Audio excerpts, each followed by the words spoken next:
speech. And in fact, it says stump speech right on it. And then I walked in this room and I saw very familiar faces and people that I've met in connection with this very young campaign, and I realized maybe I shouldn't give a stump speech. Maybe I should really just discuss where we are and why we're here. I'll go back to Kim Hymes's fundraiser at her house, where Governor Dean was the speaker, and really the first time I heard anything of detail about the DFA. And I thought to myself afterwards, what a great idea. Now, I've been a member of the Greenwich Democratic Town Committee for a long time, not as long as Mary was, but I've been a member for a long time. I've been a Greenwich public official for a long time. I can say I've run five straight elections for the Board of Estimate and Taxation, but of course the Greenwich people here would just smile because each party just nominates the number of people they can elect. So although I have been done well, at least Alma and I always are fighting for 1 and 2 among the Democrat votes, I've never run a contested election. But it's been a long time since my opponent, Dolly Powers, has run a contested election. Now, has she ever? Yeah. I think she did the first time. We frequently, our habit in the Greenwich Democratic Town Committee, and I'll grant you it's not a good habit, has not been to contest the legislative races. And let's be frank, each and every district, that's Frank back there. Every time I say, let's be frank, I'm going to point towards him. And as you can see, I mentioned Frank's name and tears well up in my eyes. Okay, let's be frank. The districts in Greenwich are gerrymandered to make it very difficult for a Democrat to win. That being said, I think the 151st district, which is the district I'm going to be running in against Dolly Powers, is a district a Democrat could win. Now, it's going to require a lot of work. It's going to require a lot of direct campaigning. I'm prepared to do that. I'm prepared to go door to door. I'm prepared to give this speech or any other variation on this speech wherever people are willing to gather and listen to me. I'm willing to write editorials, op-ed pieces. I've been doing pretty well getting free press because the Greenwich Times, I've decided the Greenwich Times now loves me because I'm giving them what they wanted for a long time, which is a contested race. And suddenly, you know, I'm getting press as a member of the BET, I'm getting press on local issues, and I will continue to do that. And even that brings a tear to my eyes. I can't, you know, even mention the Greenwich Times without a tear. But I need help. And as Frank says, the key to grassroots campaign is multiple direct voter contacts. Now, how do I know that? Because I just came back from candidate school on Sunday. And that also brings a tear to my eye. And I don't know what this is, but we'll just assume there's... thank you. I'm just so emotional about this race. Candidate school was fascinating.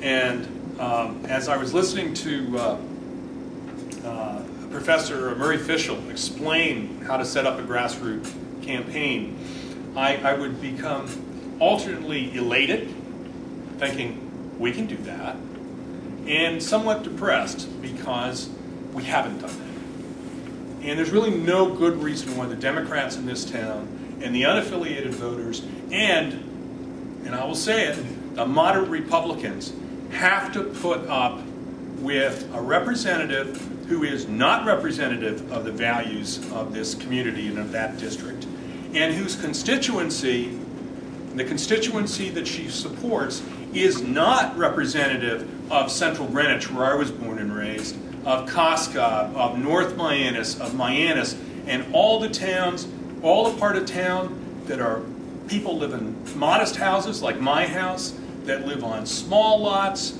that work hard for a living, that rely on their paycheck for sustenance for their kids, for their health care, for their parents. Now, Frank was mentioning the estate tax. Now, this is one of Dolly's great legislative priorities. Give me a break. $158 million were raised this year from the estate tax. $190 million are estimated to be raised in 2007 from the estate tax. Where are we going to make up that revenue? By casinos. Who? I'll get to casinos because this is an interesting point too. But who should we give priority to? Do we give priority to the heirs of multi-million-dollar estates? Most estates don't have an estate tax. You have to be over $2 million in your estate to get an estate tax. Now, the New York Times says that's misleading because people have, rich people, wealthy people, have lawyers. Thank God, I'm a lawyer. But they have trust in the estate's lawyers. So the people, the estates that are actually nabbed, or actually have to pay, I shouldn't say nabbed, actually have to pay the estate tax, and it's not a death tax, it's a tax on your estate. It's a tax on the property you pass to your heirs. It's a tax on property that has appreciated over your lifetime that has never been taxed. And it's being passed to your heirs. Your heirs are getting a windfall. Now, where I would put priorities is not to protect heirs of wealthy estates. We have many, many priorities. Fairfield County, and I can say this, has really been getting, I'm trying to come up with something other than the short end of the stick. Well, some cliche. Fairfield County, as you know, generates a lot of the tax revenues for the state. But a lot of the problems afflicting the state hit Fairfield County the hardest. I mean, you just look at the traffic and transportation problems.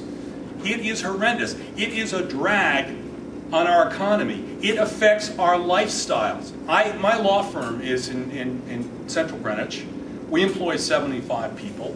One of the most difficult things it is to get people to come work for us is, one, affordable housing. They can't afford to live in the community. Two, they have to commute long distances, and anybody that's been on I-95 on a Friday afternoon knows that from here to Stanford can be a long distance. Yeah. They have to put up with substandard rail traffic.